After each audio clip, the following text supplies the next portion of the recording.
natural. As I tour the 3-mile race course with Olympic silver medalist and 10-time head of the Charles singles champ Jevy Stone, I gain a new appreciation for the curves that could easily land a rower on YouTube.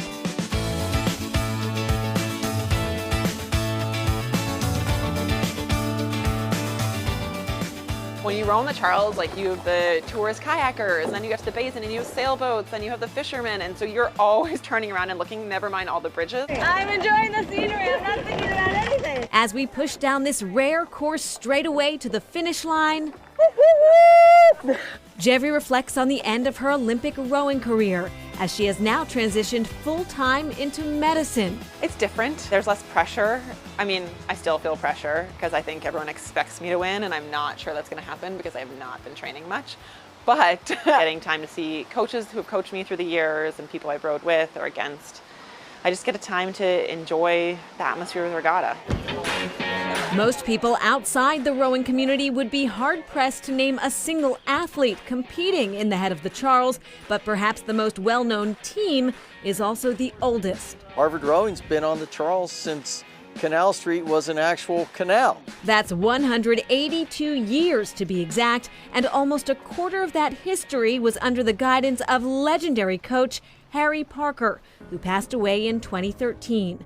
Current Harvard coach Charlie Butts remembers. He was a consistent winner for 45 years, and it was all for him about making certain that the student experience was intact. Because when the students were happy with their lives and with their studies, they were better oarsmen, better rowers.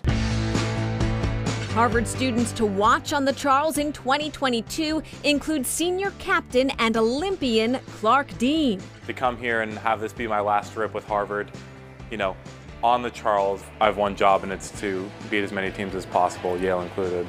Also on the water is junior John Mark Ozida. Chronicle first met Ozida in 2020 when he had taken a year off from rowing due to the COVID pandemic. He's back now and with a new look. My mustache came out before Top Gun did, and so I'm a trendsetter in that way. For Ozida, the head of the Charles is not unlike Top Gun for rowers. There's a lot of mutual respect among athletes. A lot of my competitors are my dear friends that I've raced with and against for like 8 years. Leading the way is junior coxswain Haley Kwan. As a coxswain, you're the only person that's facing forward in the boat, so you're in charge of steering around the course and maneuvering around other boats, then also motivating the guys and making sure that they understand where they are in the race. And what are her favorite words of inspiration? Profanity isn't allowed, but if you can throw in a correctly timed swear, sometimes it works. To see women of color rowing on the Charles is uncommon. A 2021 NCAA study found that 77% of college women in the sport identify as white.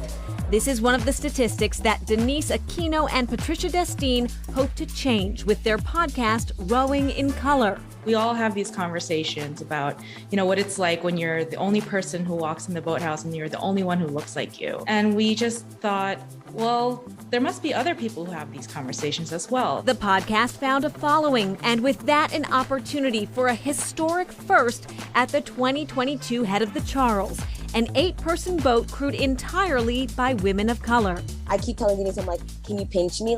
To see 9 women, I should say, because the coxswain matters. To see 9 women get in a boat and row together at one of the world's largest regattas, to have a hand in it actually happening, gives me goosebumps. That feeling is shared by 2 of the all-star women recruited for the boat. Former Division I rower Michelle Sosa and Jasmine Howard, who is a coxswain at Boston College and a coach at Boston Latin. I don't think there's a lot of representation in rowing, so it gives us a really good chance to sort of show kids who might not necessarily see themselves in the sport as saying, yes, this is accessible to me, but it's also just fun and you can go fast and just have a good time. And I think so much about coming of age is finding the place where you really feel good about representing who you are. We've got our curly hair, we've got, things that you don't always see in a rowing boat club. And I just want them to be seeing, us having a joyous time and be like, wait, I want to be a part of that. If you're looking to see that history-making boat, they row at 1:29 on Saturday afternoon as part of the Women's Club 8 category.